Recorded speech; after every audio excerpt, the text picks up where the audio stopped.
Olivier Véran, connu comme le porte-parole actuel du gouvernement, fête ses 43 ans, retour sur sa carrière. Olivier Véran est né le 22 avril 1980 en Isère. S'il est connu comme député et un homme politique, il a aussi le rôle de médecin neurologue. Aujourd'hui, il se fait connaître comme le porte-parole du gouvernement et ministre délégué chargé du renouveau démocratique. Il a déjà eu de nombreuses fonctions comme ministre délégué chargé des relations avec le Parlement et de la vie démocratique, ministre des Solidarités et de la Santé, conseiller régional d'Auvergne-Rhône-Alpes et député français. Autant dire que derrière lui, à seulement 43 ans, il a déjà une très belle carrière.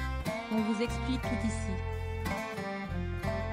Olivier Véran, milieu familial. Olivier Véran a grandi dans un bon milieu familial. Avec un père ingénieur informatique et chef de chœur bénévole, sa mère est-elle professeure d'anglais. Il a donc suivi l'intégralité de sa scolarité à Grenoble avant de partir faire des études en médecine. Des études qu'il réussit en faisant une thèse d'exercice en neurologie sur la confusion d'origine épileptique au sein d'une population âgée. 4 ans après cette belle réussite, il obtient aussi un executive master en gestion et politique de santé à l'Institut d'études politiques de Paris. Côté vie privée, la belle carrière d'Olivier Véran ne l'a pas empêché de fonder une famille. Il a pu avoir 2 enfants dans son premier mariage qui a duré près de 10 ans. Il a aussi pu partager la vie de Coralie Dubost, une députée de l'Hérault.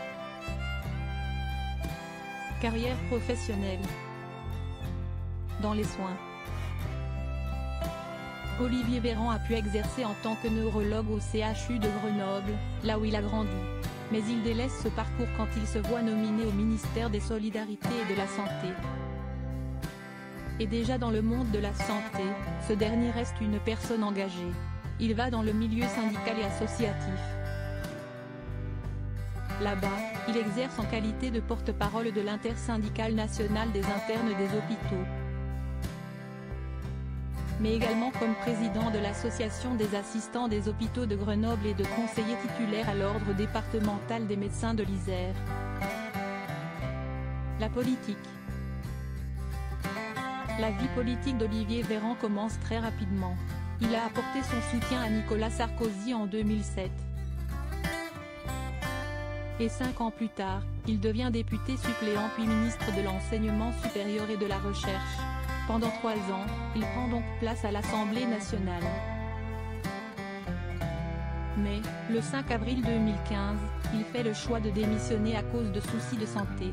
En 2017, il apporte de nouveau son soutien à un candidat à la présidentielle, Emmanuel Macron.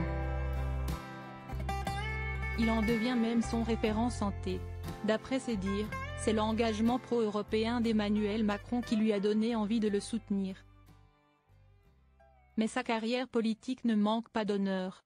Il a eu le rôle de député de la première circonscription de l'Isère de 2012 à 2015, mais il reprend ce rôle en 2017. Il a aussi pu exercer en qualité de conseiller régional d'Auvergne-Rhône-Alpes en 2015. Une nouvelle impulsion. Mais le 16 février 2020, sa carrière prend un nouveau tournant, un tremplin. Il devient à cette date le ministre des Solidarités et de la Santé. Olivier Véran succède de cette manière à Agnès Buzyn qui prend de nouveaux engagements. Cependant, ce nouvel emploi s'avère bien plus difficile que prévu. Pour rappel, en février 2020, la pandémie mondiale de la Covid bat son plein en France. Et le gouvernement ne sait pas encore comment réagir sans briser ni mettre en danger les Français. Olivier Véran se retrouve donc avec l'un des postes de ministre les plus sensibles de la période. Et le 7 juillet, la Cour de cassation décide même d'ouvrir une information judiciaire sur Olivier Véran, Agnès Buzyn et Édouard Philippe pour leur manière de gérer la pandémie. Un engagement sans faille. Mais ce poste de ministre de la Santé si parfaitement Olivier Véran aussi médecin neurologue.